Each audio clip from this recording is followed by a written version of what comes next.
Jumpa lagi sobat, melanjutkan kisah Jejak di Balik Kabut karya Esa Mintarja untuk Anda semuanya. Selamat menikmati, salam sejahtera dan bahagia untuk Anda sekeluarga. Salam budaya.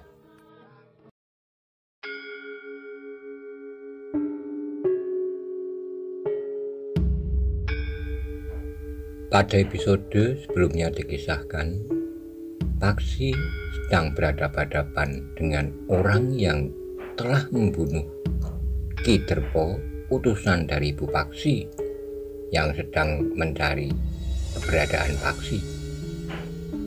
Sementara Wijang hanya menyaksikan perkembangan dari peristiwa tersebut.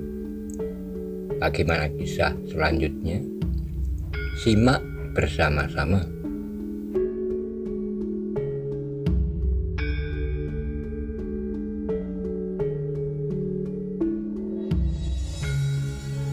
Paksi sama sekali tidak menjadi gentar, ia justru semakin mendekati orang yang telah membunuh Derpo. Sementara itu, Wijang sama sekali tidak berusaha untuk mencampurinya. Ia berdiri saja beberapa langkah dari Paksi. Meskipun demikian, ia siap berbuat sesuatu jika diperlukan. Bahkan Wijang sedang perhatikan seseorang yang berdiri tidak terlalu jauh dari arena pertempuran itu. Agaknya orang itu mempunyai hubungan dengan orang yang telah membunuh Derpo, langsung atau tidak langsung. Karena itu, kecuali mempersiapkan diri jika ia diperlukan untuk membantu Paksi, maka Wijang pun mengawasi orang yang dicurigainya itu. Dalam pada itu, Paksi yang marah telah bersiap untuk bertempur. Tongkatnya mulai menggelepar di tangannya, namun orang yang telah membunuh Derpo itu masih saja tertawa. Dengan golok yang besar yang telah melukai dan bahkan membunuh Derpo, orang itu menuding Paksi sambil berkata, "Kau memang lucu, anak muda, tapi orang-orang yang akan mati kadang-kadang memang berbuat aneh-aneh." Paksi tidak menjawab, tetapi dengan kecepatan yang tinggi. Paksi yang marah itu telah memukul golok di tangan orang yang mentertawakannya itu. Orang itu benar-benar terkejut. Tenaga Paksi ternyata sangat besar sehingga orang itu tidak dapat mempertahankan goloknya. Sehingga golok itu terpelanting jatuh beberapa langkah dari kakinya. Dengan serta-merta orang itu pun bergerak untuk memungut goloknya. Namun tiba-tiba pula ujung tongkat Paksi telah melekat di lehernya. Sekali lagi orang itu terkejut. Ia tidak mengira sama sekali bahwa anak muda itu mampu bergerak demikian cepatnya. Karena itu maka orang itu pun mengurungkan niatnya untuk mengambil goloknya. Karena ujung tongkat yang menekan lehernya itu akan dapat melukainya, bahkan luka yang parah. "Aku dapat membunuhmu sekarang, tetapi aku bukan pengecut yang licik. Kau tentu beralasan bahwa aku belum bersiap karena seranganku datang tiba-tiba. Sekarang ambil golokmu, kita akan bertempur dengan jujur." Jantung orang itu bergetar ketika Paksi menarik tongkatnya. Justru karena itu, maka untuk beberapa saat ia berdiri termangu-mangu. Wijang pun mengerutkan dahinya melihat sikap orang yang dicurigainya. Ia tidak melihat bahwa orang itu akan mencoba membantu orang yang telah membunuh Derpo. Meskipun nampak ketegangan di wajahnya, namun ia berdiri saja di tempatnya. Sementara itu, beberapa orang yang lain pun masih juga berkerumun menyaksikan apa yang telah terjadi di belakang rumpun bambu yang lebat di halaman yang kosong itu. "Ambil golokmu," bentak Paksi. "Kita akan bertempur. Aku tidak peduli apa kau bersenjata atau tidak." Ketika Paksi mundur beberapa langkah, maka orang itu pun dengan cepat meraih goloknya. Demikian ia berdiri tegak dengan golok di tangannya, maka ia pun menggeram. "Satu penghinaan yang pahit, tapi aku akan menyesal kau dengan kesombongan yang tidak ada taranya ini. Anak muda, kita akan bertempur. Aku tidak yakin bahwa ayah menghendaki agar kau membunuhku. Mungkin benar jika ayah ingin aku pulang dengan membawa benda yang dikehendaki, Tetapi niat untuk membunuh itu tentu timbul dan dari jantungmu yang berbulu itu. Bukankah kau dengar Derpo juga mengatakan bahwa ayahmu tidak ingin kau pulang? Ayah tidak ingin aku pulang tanpa membawa benda itu. Persetan, geram orang itu. Kesombonganmu serta penghinaan ini tidak akan dapat dimaafkan lagi. Cukup, potong Paksi, bersiaplah. Orang itu kemudian bersiap. Sekilas ia memandang Wijang yang berdiri termangu-mangu. Orang itu merasa semakin direndahkan bahwa anak muda yang seorang lagi sama sekali tidak akan berusaha membantu Paksi. Apakah anak muda ini merasa dirinya sudah memiliki ilmu yang mumpuni? Bertanya orang itu dalam hatinya. Namun dalam pada itu Paksi dan Wijang pun mengerti bahwa orang yang membunuh Derpo itu belum pernah mengenal orang yang bernama Pangeran Benowo. Meskipun orang itu sekali-sekali memperhatikan Wijang, namun perhatiannya yang sekilas itu sekedar untuk meyakinkan apakah anak muda itu akan melibatkan diri atau tidak. Sejenak kemudian orang yang bersenjata golok itu telah mulai menyerang, tetapi orang itu menjadi sangat berhati-hati. Yang dilakukan Paksi adalah isyarat bahwa anak muda itu adalah anak muda yang berilmu dan mempunyai tenaga dan kekuatan yang besar. Namun bagaimanapun juga orang itu tetap yakin bahwa ia akan dapat membunuh anak muda itu dalam waktu singkat. Jika goloknya sempat lepas itu karena ia benar-benar lengah dan tidak menduga bahwa anak muda itu akan menyerang demikian tiba-tiba. Paksi pun kemudian telah mulai tongkatnya pula. Sekali-kali tongkatnya itu terjulur. Ketika orang yang bersenjata golok itu mencoba dengan tiba-tiba membentur tongkat Paksi, ternyata tongkat itu tidak terlepas dari tangan anak muda itu. Bahkan telapak tangan orang itulah yang menjadi panas. Semakin lama keduanya bergerak semakin cepat. Mereka mulai saling menyerang. Golok di tangan orang itu mulai berputaran, kemudian terayun mendatar mengarah ke leher Paksi. Namun tongkat Paksi pun bergerak mengimbangi kecepatan gerak golok kawannya. Setiap kali golok itu membentur tongkat Paksi, sehingga golok itu tidak pernah dapat menyerang kulit anak muda itu. Semakin lama pertempuran pun menjadi semakin sengit. Wijang yang memperhatikan pertempuran itu sekali-kali mengerutkan dahinya, namun Wijang pun tidak melepaskan perhatiannya kepada orang yang dicurigainya itu. Mungkin saja orang itu menyerang dengan senjata rahasia atau berbuat sesuatu yang licik. Tapi nampaknya orang itu benar-benar tidak akan melibatkan diri. Pertempuran antara orang yang telah membunuh Derpo melawan Paksi semakin lama menjadi semakin sengit.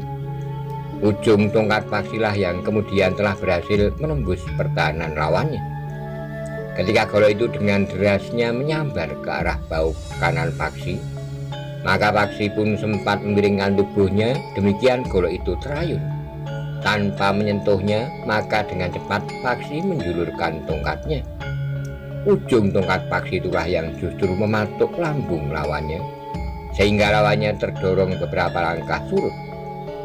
Namun ketika sekali lagi Paksi menyerang ke arah dada, orang itu menangkis dengan goloknya, bahkan sambil berputar. Orang itu menyerang dengan ayunan goloknya yang besar itu. Paksilah yang meloncat surut, tetapi demikian cepatnya ia bergerak, sehingga dengan satu lompatan panjang, Paksi menjulurkan tongkatnya matuk dadanya. Sekali lagi orang itu terdorong surut, namun ia tidak sempat memperbaiki keadaannya. Paksi yang memburunya mengayunkan tongkatnya dengan derasnya memukul ke arah dahi. Orang yang telah membunuh Derpo itu tidak menyerah. Ia mencoba menggeliat menghindar ayunan tongkat lawannya. Orang itu memang berhasil menyelamatkan kepalanya, tetapi tongkat Paksi telah mengenai pundak kirinya demikian kerasnya sehingga orang itu mengaduh kesakitan. Dengan cepat ia berusaha mengambil jarak, namun Paksi tidak memberinya kesempatan. Anak muda yang marah itu memburunya, terus tongkatnya menebas dengan cepatnya. Orang yang masih kesakitan itu tidak sempat mengelak. Lambungnya telah disambar oleh tongkat Paksi. Orang itu gagal menangkis serangan itu Dengan goloknya ia pun gagal untuk pada saat yang gawat itu, ujung tongkat paksi telah menukik mengenai perutnya sehingga orang itu membungkuk kesakitan. Pada saat itulah tongkat paksi terayun mengenai tengkuknya. Terdengar orang itu berteriak, kemudian mengumpat kasar. Namun kemudian orang itu terjatuh berguling di tanah sambil mengerang kesakitan. Paksi pun berdiri termangu-mangu, orang itu masih menggeliat. Namun jari-jarinya tidak lagi dapat menggenggam goloknya, sehingga goloknya pun tergolek sejengkal dari tangan itu. Perlahan-lahan Paksi melangkah mendekatinya, bahkan kemudian berjongkok di sampingnya. Anak iblis, orang itu mencoba mengangkat kepalanya, tetapi kepala itu pun terkulai kembali dengan lemahnya. Paksi tidak menyaut, dipandanginya saja orang yang sudah tidak berdaya itu. Betapapun kemarahan membakar jantungnya, tapi Paksi tidak dapat sekali lagi mengayunkan tongkatnya, mengakhiri hidup orang itu. Meskipun demikian, orang itu keadaannya sudah demikian parahnya, meskipun ia masih berusaha untuk mengancam. Aku akan membunuhmu. Apa sebenarnya pesan ayahku? Tiba-tiba Paksi bertanya. Persetan dengan ayahmu, geram orang itu. Aku tidak peduli dengan ayahmu, aku ingin membunuhmu, karena kau akan dapat mengganggu usahaku. Paksi menggertakkan giginya, tapi ia tidak berbuat apa-apa. Dipandanginya saja orang yang terbaring sambil mengerang kesakitan itu, namun sambil mengumpat-umpat. Tapi suaranya semakin lama menjadi semakin lambat. Akhirnya suaranya terdiam. Ternyata bahwa orang yang telah membunuh Derpo dan kawannya itu tidak dapat bertahan lebih lama lagi. Nafasnya pun kemudian telah terhenti. Paksi menarik napas dalam-dalam. Orang yang telah membunuh Derpo dan kawannya itu pun telah dibunuhnya pula. Namun dalam pada itu, ketika Paksi mengangkat wajahnya, ia melihat Wijang dengan cepat melangkah pergi. Paksi tidak tahu apa yang akan dilakukannya, karena itu maka dengan serta-merta ia pun telah mengikutinya untuk saat ia melupakan tubuh-tubuh yang terbaring diam itu. Orang-orang yang berkerumun pun termangu-mangu. Mereka melihat seseorang yang dengan tergesa-gesa meninggalkan tempat itu, kemudian disusul oleh anak muda yang datang bersama-sama. Anak muda yang baru saja bertempur dan membunuh lawannya. Demikian orang itu turun ke jalan, maka Wijang pun menghentikannya. Tunggulah di sana. Orang itu memang berhenti ketika ia memandang berkeliling. Maka dilihatnya banyak orang yang berkerumun pula di jalan itu. Sementara itu Wijang telah berdiri di belakangnya sambil berkata, "Tunggu di sana, ada sesuatu yang ingin aku tanyakan." Orang itu kemudian mutar tubuhnya dan bersiap menghadapi segala kemungkinan. "Kenapa kau tidak membantu kawanmu yang terbunuh itu?" "Ya bukan kawanku," jawab orang itu. "Jadi untuk apa kau mengawasinya?" Orang itu termangu-mangu jenak, namun kemudian ketika ia melihat Paksi datang pula menyusulnya, maka orang itu pun menjadi semakin gelisah. "Siapakah orang ini?" bertanya Paksi. "Aku curiga kepadanya. Ia mengamati pertempuran itu, kemudian dengan tergesa-gesa pergi ketika lawan terbunuh." Paksi melangkah mendekat dengan nada berat. Ia bertanya, "Kau juga diupah oleh ayahku?" Orang itu menjadi tegang. Dipandanginya Paksi dan Wijang berganti-ganti.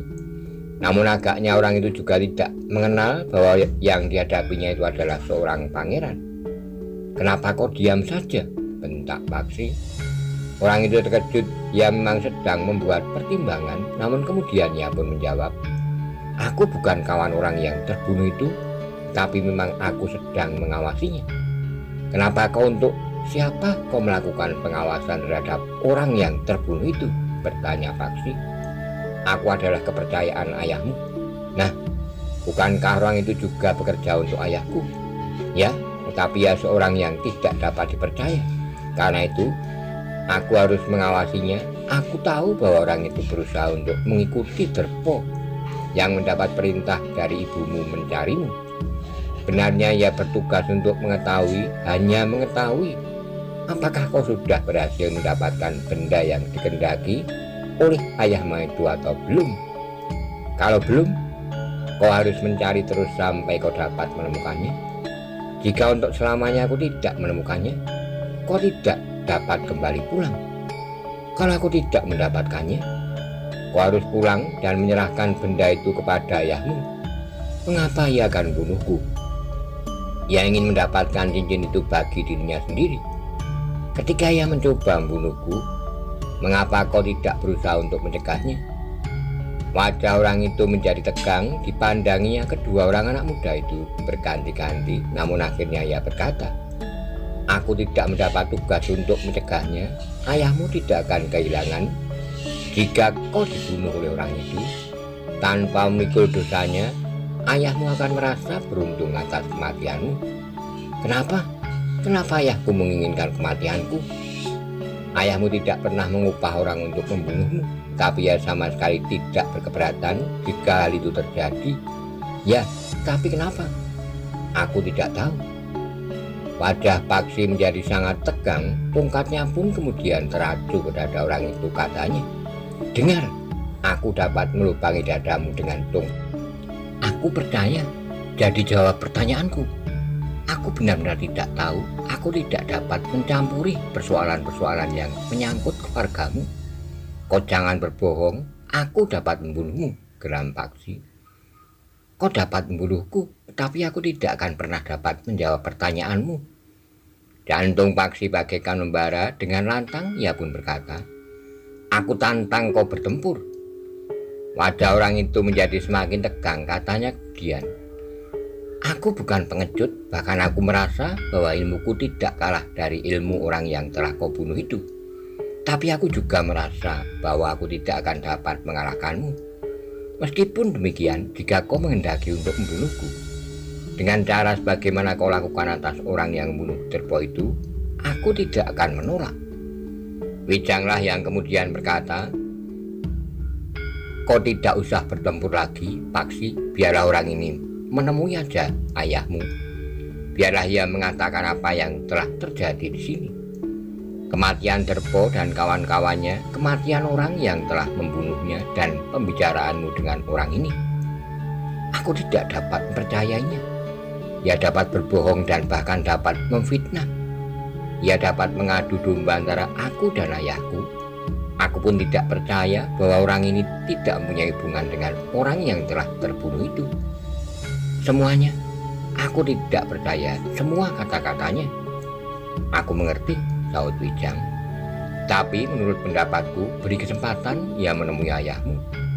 Apapun yang akan dikatakannya, pada saatnya kau akan dapat mengerti apakah orang itu berkata sebenarnya atau tidak. Kita mempunyai banyak waktu untuk membunuhnya, kemanapun ia bersembunyi.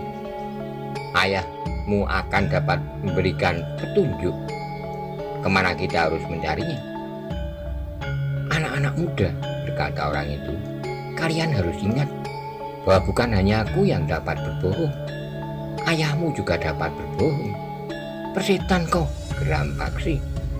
Wijanglah yang kemudian berkata, pergilah, lakukan apa yang ingin kau lakukan. Tapi ingat, akibat dari langkah-langkah yang akan kau ambil akan menentukan nasibmu kemudian. Orang itu tidak menjawab, sementara Paksi pun berkata, baik, kau mendapat kesempatan kali ini, tapi pada suatu saat kau akan membuat perhitungan dengan aku. Orang itu masih saja tidak menjawab. Ketika kemudian ia memandang berkeliling, maka orang-orang yang ada di sekitarnya pun memandanginya dengan tegang pula. Aku akan pergi, berkata orang itu kemudian. Aku akan menemui ayahmu dan mengatakan apa yang telah terjadi di sini. Paksi tidak menjawab, tetapi Wijang pun berkata, pergilah, kau juga harus mengatakan kepada ayahnya bahwa ada 1000 orang yang sedang mencari benda yang dicarinya.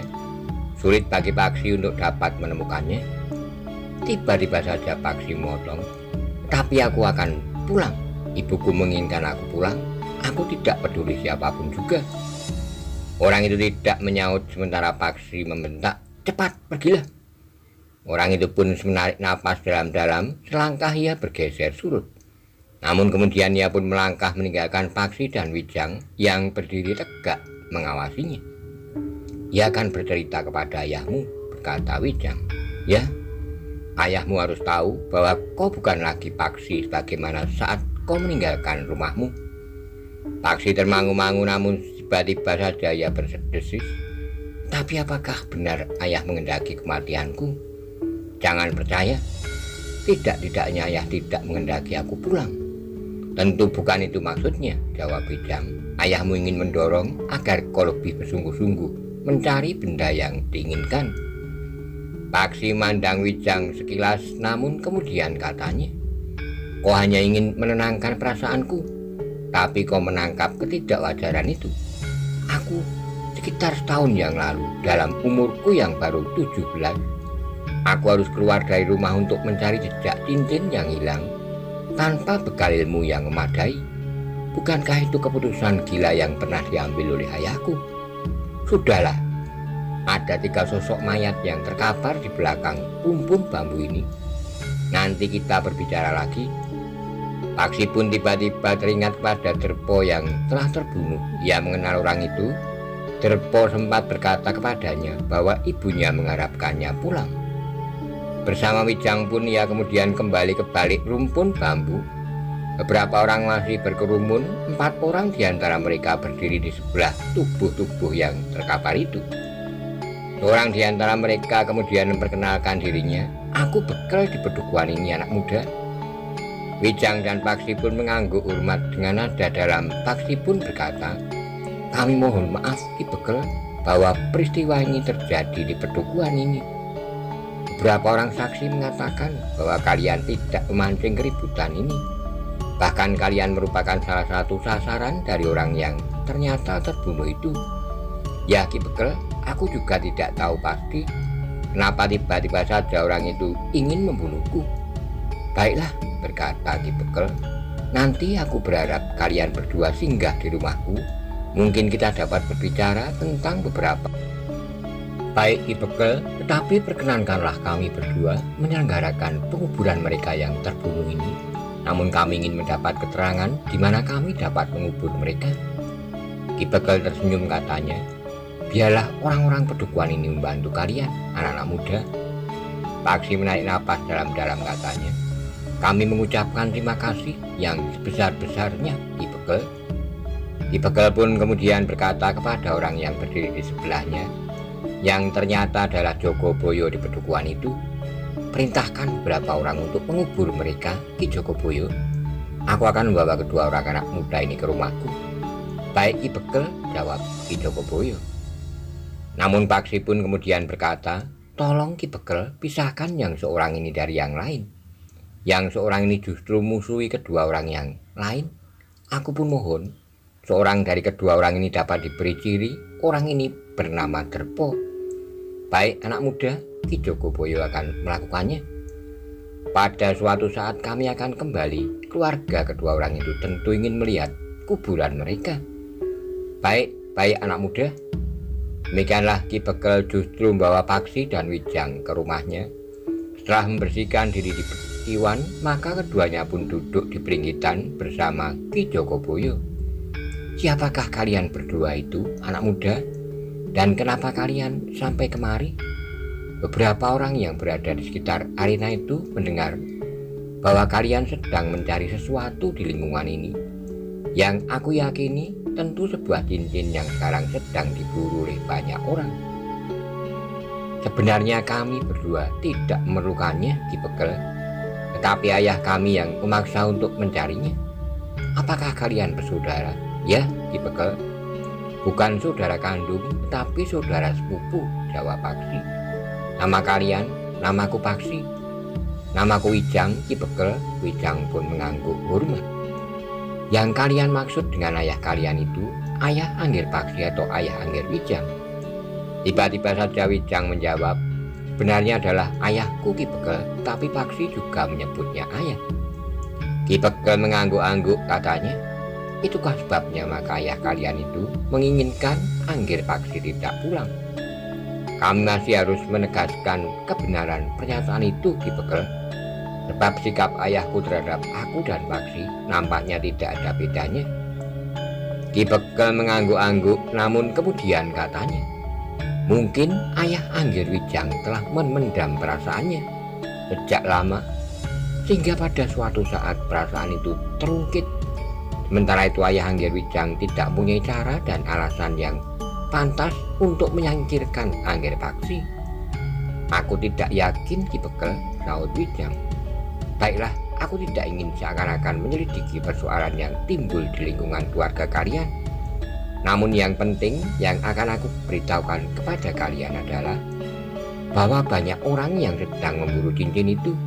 Cincin yang aku dengar telah murca dari keraton. Cincin itu telah hilang dari bangsa pusaka bersama dengan hilangnya salah seorang pangeran di Padang, justru Pangeran Benowo. Wijang dan Paksi hanya mengangguk-angguk saja. Karena itu Angger, aku ingin memperingatkan bahwa sebaiknya kalian tidak melibatkan diri dalam usaha penemuan cincin itu. Meskipun aku tahu bahwa ternyata Angger Paksi berilmu tinggi, tapi kalian hanya berdua. Sementara itu, menurut pendengaranku, beberapa orang sakti dari berbagai lingkungan sedang berkeliaran di sisi selatan Gunung Merapi. Mereka menganggap bahwa sepercik cahaya yang sangat terang yang turun dari langit adalah cincin yang hilang itu, yang jatuh di lereng sebelah selatan Gunung Merapi ini. Namun di samping itu, maka mereka pun telah beramai-ramai memburu Pangeran Benowo yang diduga membawa cincin itu pergi dari istana. Jadi Pangeran Benowo sendiri telah mencuri cincin itu, Ki Bekel, bertanya Wijang. Jangan berkata begitu, Ngger. Bagaimanapun juga Pangeran Benowo adalah seorang pangeran. Jadi tidak seorang pun tahu apa maksud Pangeran Benowo dengan membawa cincin itu pergi dari istana. Jika banyak orang menganggap bahwa siapa yang menggunakan cincin itu di jarinya, ia akan dapat menurunkan penguasa di tanah ini, maka sebenarnya Pangeran Benowo mempunyai kesempatan terbesar tanpa harus membawa cincin itu pergi. Jika demikian, Pangeran Benowo telah memancing pergolakan yang dapat meresahkan banyak orang.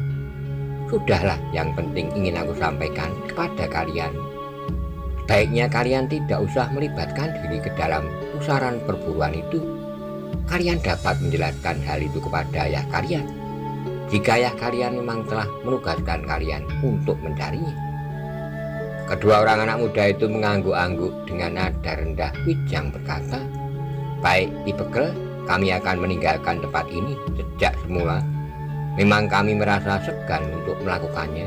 Kami sama sekali tidak tahu apa yang harus kami lakukan. Karena itu kami berkeliaran saja di lereng selatan Gunung Merapi ini. Aku senang kesediaan Angger untuk meninggalkan tempat ini. Aku tidak ingin melihat anak-anak yang masih muda seperti Angger berdua harus terlibat dalam persoalan yang rumit yang akan merenggut jiwa Angger. Sedangkan sebenarnya masa depan Angger masih panjang dan masih penuh dengan harapan-harapan. Ya Ki Bekel, jawab Paksi, kami akan perhatikan pesan Ki Bekel seperti yang dikatakan oleh saudaraku. Kami akan segera meninggalkan tempat ini. Bukan maksud kami mengusir Angger berdua. Jika Angger berdua masih ingin tinggal di sini, aku sama sekali tidak keberatan. Terima kasih Ki Bekel, agaknya kami ingin meneruskan perjalanan kami. Angger berdua akan kemana? Kami akan mengembara kemana saja, seakan-akan kami sedang mencari cincin itu. Pada suatu hari kami akan pulang dan melaporkan bahwa kami telah gagal. Ki Bekel menarik napas dalam-dalam, namun kemudian ia pun berkata, tetapi segala sesuatunya terserah kepada kalian, anak-anak muda. Aku hanya memberikan pertimbangan karena aku merasa sayang bahwa masa depan kalian akan patah karena keinginan orang tua kalian yang berlebihan itu. Ya Ki Bekel, kami mengerti, sahut Wijang. Kami mengucapkan terima kasih atas nasihat dan petunjuk Ki Bekel. Aku juga mempunyai anak seumur kalian.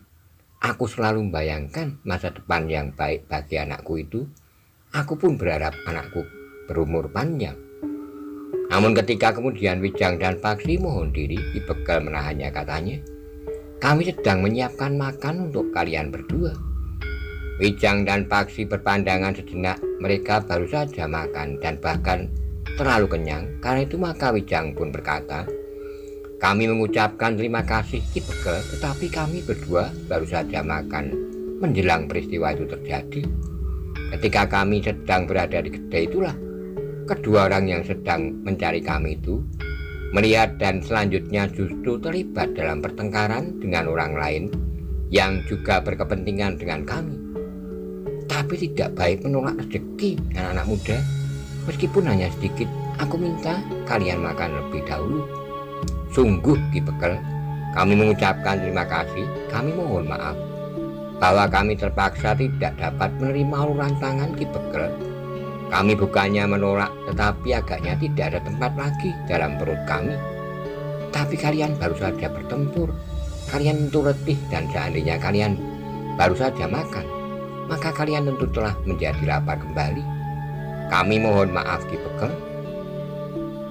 Kerodai Ki Bekel nampak semakin dalam. Agaknya ia menjadi kecewa, tapi apa boleh buat, keduanya masih merasa sangat kenyang.